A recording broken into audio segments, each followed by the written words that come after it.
Ça veut dire quoi le tourisme positif ? Ce terme tourisme positif, pour éviter justement de s'enfermer dans un tourisme de niche et pour toucher de manière plus large tous les produits et services touristiques. Bonjour et bienvenue sur Expérientiel, le podcast du tourisme positif. Éveiller les consciences, stimuler l'envie d'agir pour un tourisme positif. Le Code du tourisme fixe les règles de l'organisation générale du tourisme, des activités et professions du tourisme, par exemple les agences de voyage. Il fixe aussi les règles pour les équipements et les aménagements, accès aux espaces touristiques, autorisation d'exploitation d'un établissement hôtelier ou d'un terrain de camping, et aussi les modalités de financement de l'accès aux vacances, par exemple chèque de vacances, et le régime fiscal du tourisme. Alors c'est pas forcément le genre de livre qu'on va emmener en vacances. Le langage utilisé n'est pas forcément facile à comprendre, mais ceci dit, nul n'est censé ignorer la loi. Alors on s'est dit avec les alchimistes avocats que l'on pourrait vous aider avec un rendez-vous mensuel sur Expérientiel. Chaque mois, avec Chloé Reslan, avocate au barreau de Paris, en droit du tourisme, nous allons aborder des sujets importants pour vous.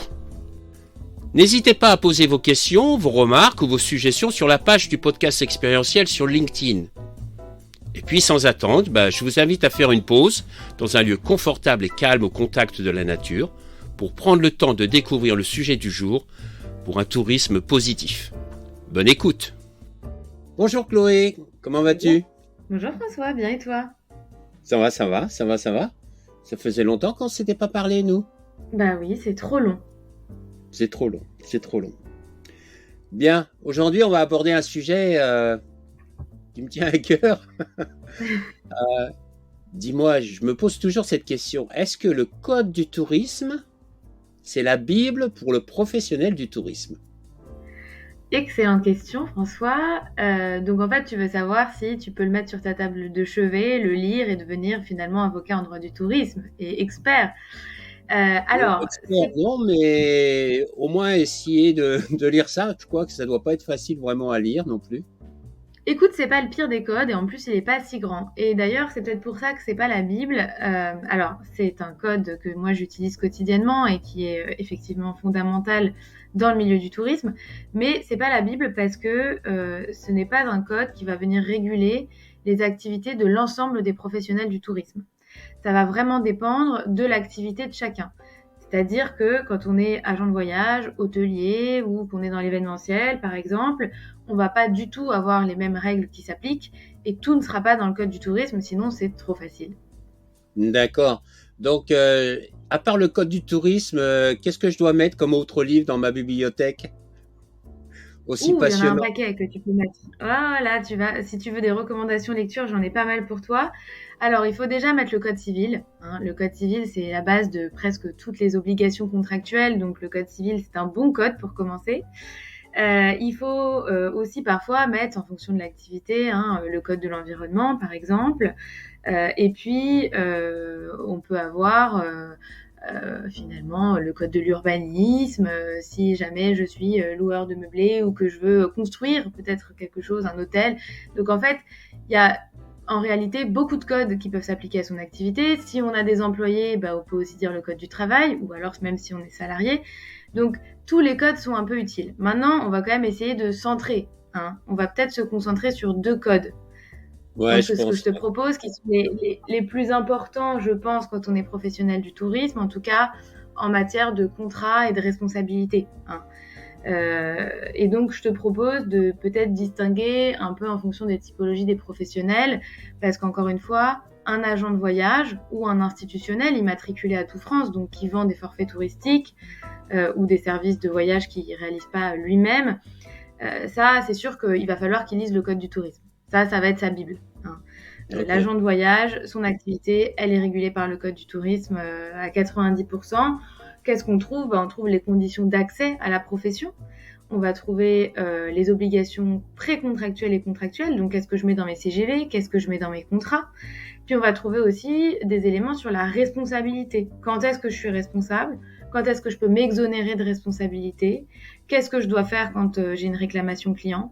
Donc vraiment, le code du tourisme, quand on est agent de voyage ou assimilé, donc ça peut être encore une fois tout professionnel qui vend des forfaits touristiques ou des services touristiques qu'il ne produit pas lui-même, à ce moment-là, sur sa table de chevet, on a le code du tourisme, très clairement.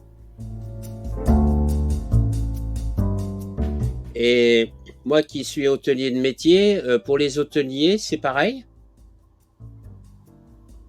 Alors, pour les hôteliers, c'est pas exactement la même chose. On a bien la définition de ce qu'est un hôtel, par exemple, dans le code du tourisme, dans la partie réglementaire, c'est l'article D311.4, si tu veux tout savoir. Donc, l'hôtel, le meublé de tourisme, la définition de ce que ça représente et ce que c'est juridiquement, c'est dans le code du tourisme. Maintenant, l'hôtelier, généralement, bon, il est hôtelier, il a un hôtel, il va rarement voir la définition de l'hôtel, c'est pas très utile au quotidien. Donc, ce qu'il veut savoir, l'hôtelier, enfin, tu es mieux placé que moi pour le savoir, c'est quand est-ce qu'il est responsable. Par exemple, s'il y a un vol dans son établissement. Admettons qu'il y a un client qui se fasse voler des effets personnels, ça arrive malheureusement de temps en temps, ou se blesse. Est-ce qu'il est responsable et pourquoi ? Est-ce que, par exemple, en tant qu'hôtelier, j'ai le droit de mettre une petite phrase je ne suis pas responsable en tant qu'hôtelier du vol des effets personnels des voyageurs. La réponse est non, ça ne suffit pas. Et bien ça, finalement, c'est surprenant, mais c'est réglé non pas par le code du tourisme, mais par le code civil. Et là, ça va être les articles 1953 et suivants. Donc, il y a plusieurs articles qui viennent régler ça et qui vont nous dire, par exemple, voilà, tous les effets personnels qui sont confiés, déposés entre les mains de l'hôtelier. Donc, vraiment, le client vient à l'accueil et demande à déposer au coffre de l'hôtel des effets personnels, par exemple, d'une certaine valeur. À ce moment-là, responsabilité, ce qu'on appelle illimitée de l'hôtelier. Donc, il doit indemniser en totalité en cas de vol. Si, par contre, c'est des effets personnels qui sont volés dans la chambre, le code civil, et non pas le code du tourisme, prévoit que l'hôtelier indemnisera son client à hauteur de 100 fois le coût de la nuitée.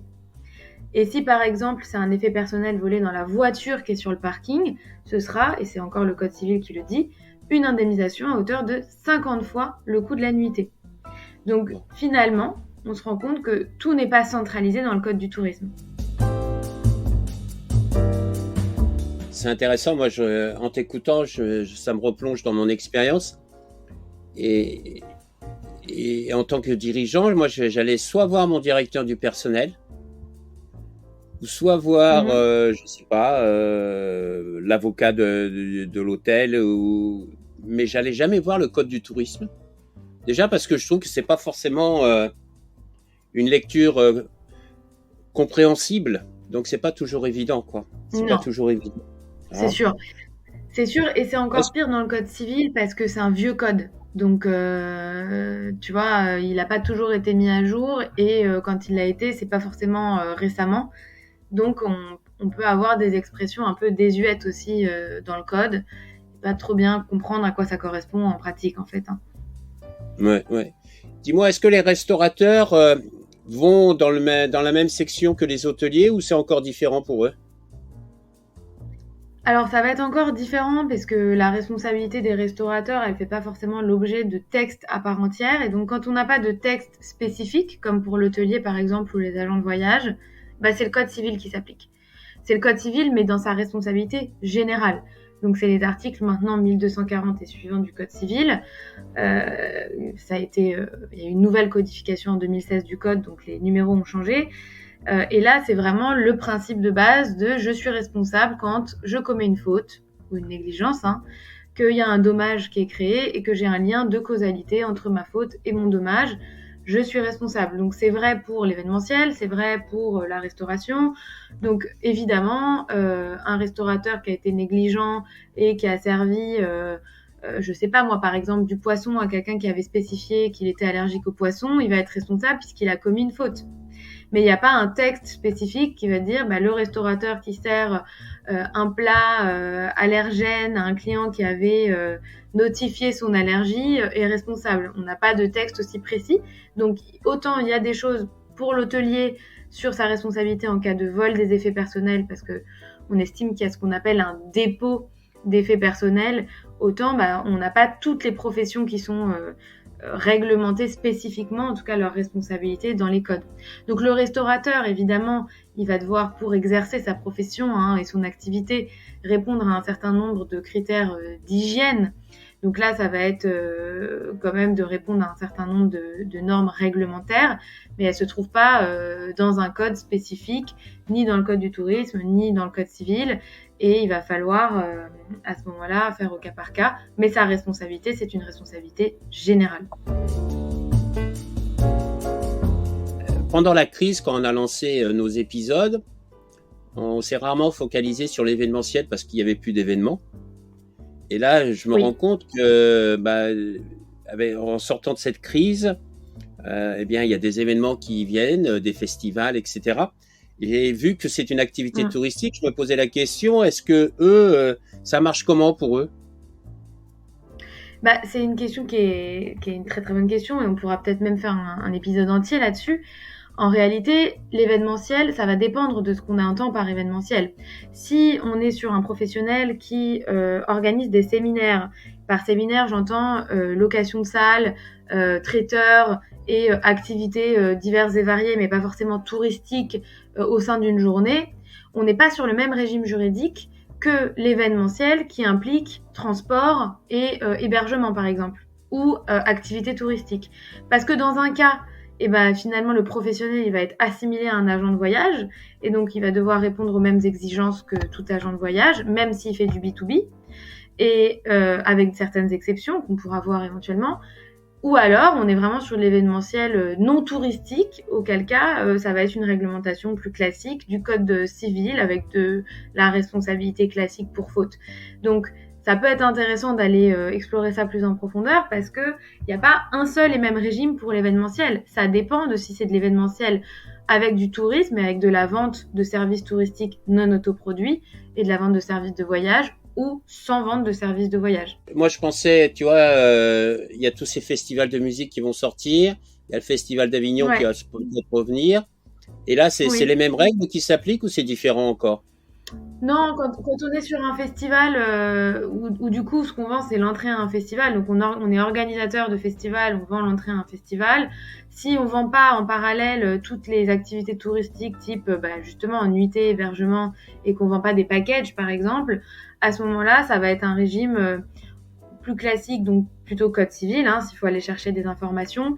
Mais il y a toute la question aussi de la vente de billets. Comment est réglementée la vente de billets ? Est-ce qu'on est intermédiaire transparent, pas intermédiaire transparent ? Et dans ce cas-là, c'est assez spécifique. Et en même temps, il n'y a pas de texte spécifique dans le code du tourisme ou dans le code civil pour ce genre d'événement. Ça va plutôt être des considérations fiscales et comptables sur la vente de billets. Et il va y avoir aussi d'autres problématiques comme par exemple la captation des images des artistes et la propriété intellectuelle sur les spectacles ou les sketchs si on est par exemple sur un festival d'humour.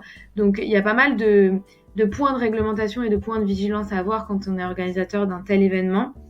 Mais du coup, on n'est pas du tout nécessairement assimilé à un acteur touristique, même si ça fait venir des touristes d'ailleurs. Ça dépend vraiment de ce qu'on vend, de ce qu'on offre à la vente en tant que professionnel. Maintenant, les beaux jours arrivent. Évidemment, il commence à faire un peu plus chaud. Les gens ont envie de se baigner.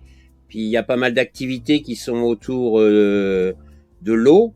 Par exemple, moi, je pense aller descendre des rivières en canoë-kayak, etc. Tous ces prestataires d'activités, est-ce que ça fonctionne de la même manière que le reste ou c'est encore différent ? Alors, sur les prestataires d'activités, même si évidemment ça dépend un peu des prestations, mais prenons l'exemple des loueurs de canoë-kayak, par exemple. Alors, les loueurs ou tout autre prestataire, ils vont pas se voir appliquer le code du tourisme, sauf si, et là je renvoie à nos premiers épisodes sur l'immatriculation, sauf si ils vendent d'autres services touristiques. S'ils vendent d'autres services touristiques qui sont produits par des tiers, donc par exemple, ils vont vendre un package descente en canoë et hébergement, donc là, ils vont vendre un forfait, ou ils vont vendre descente en canoë et visite guidée avec une petite randonnée à la fin de la descente avec un guide touristique extérieur à la société, donc on est vraiment sur un partenariat avec un tiers. Là, en théorie, ils doivent être immatriculés et donc c'est le code du tourisme qui va s'appliquer. S'ils ne vendent que leurs prestations, à ce moment-là, c'est le code civil qui va s'appliquer. On sort complètement du régime du code du tourisme et à ceci près que, le loueur de canoë, par exemple, il a des obligations spécifiques réglementaires et il doit informer les participants d'un certain nombre de choses. Il doit par exemple s'assurer que chacun sait nager à 25 mètres. Il y a un âge minimum requis et là c'est les préfets à chaque fois qui décident en fonction des rivières, en fonction du type de navigation, si elle est plus ou moins dangereuse, le préfet va décider de l'âge minimum. Donc un loueur de canoë, il peut pas juste se renseigner dans un code, il doit aussi aller voir tout l'aspect réglementaire lié à cette pratique qui est une pratique spécifique. Donc dès qu'on a une activité, on revient un petit peu toujours à la même chose. Dès qu'on a une activité, c'est en quoi mon activité est spécifique et quels sont les régimes ou le régime qui s'applique à cette activité.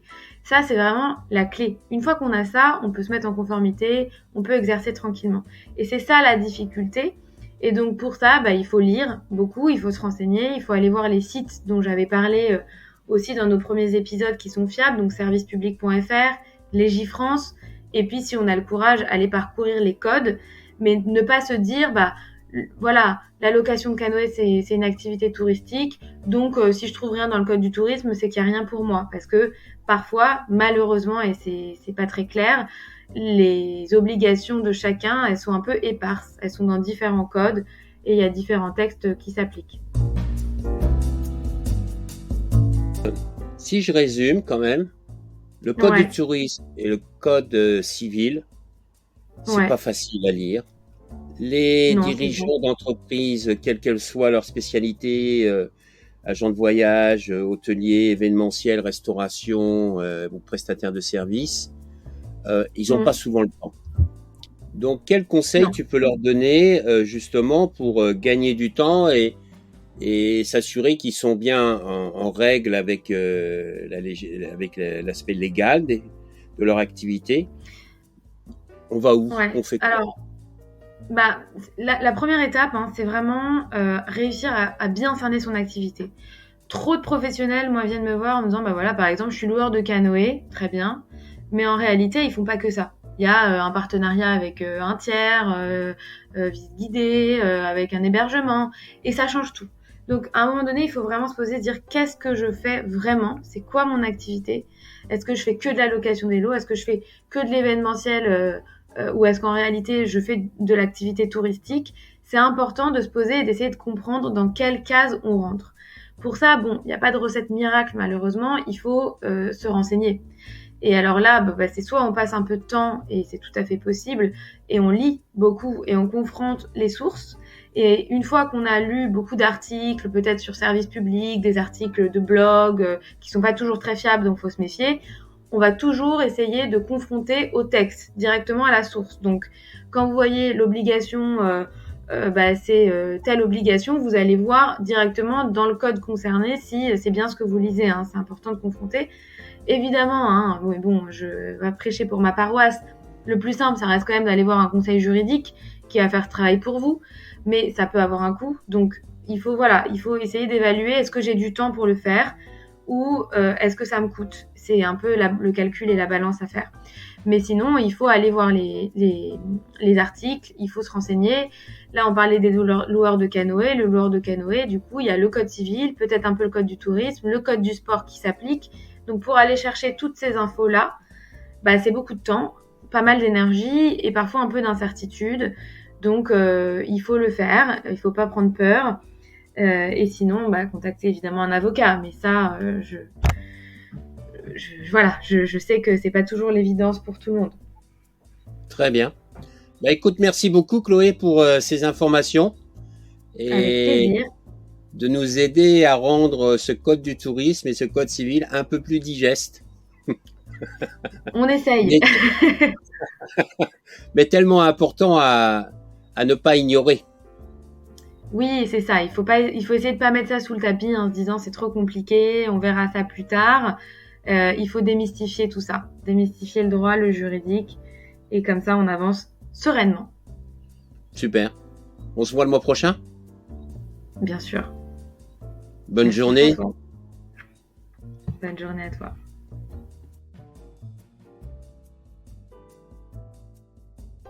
Voilà, c'est la fin de notre voyage du jour. J'espère que vous avez vraiment passé un agréable moment en notre compagnie et que nous avons pu semer des graines d'inspiration et d'action. Surtout n'oubliez pas, le tourisme de demain, c'est maintenant qu'on le construit et ensemble.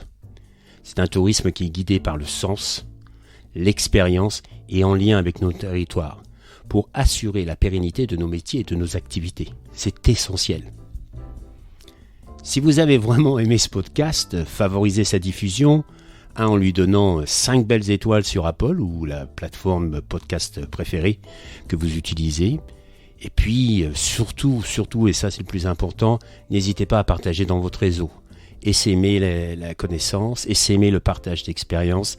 C'est essentiel pour chacun d'entre nous d'avoir accès à cette information. Et puis, si vous voulez continuer l'aventure avec nous, le voyage avec nous, eh bien, je vous invite à vous abonner pour suivre tous les épisodes gratuitement et être informé dès qu'ils sont publiés. Voilà. Je vous remercie et à très bientôt. Au revoir.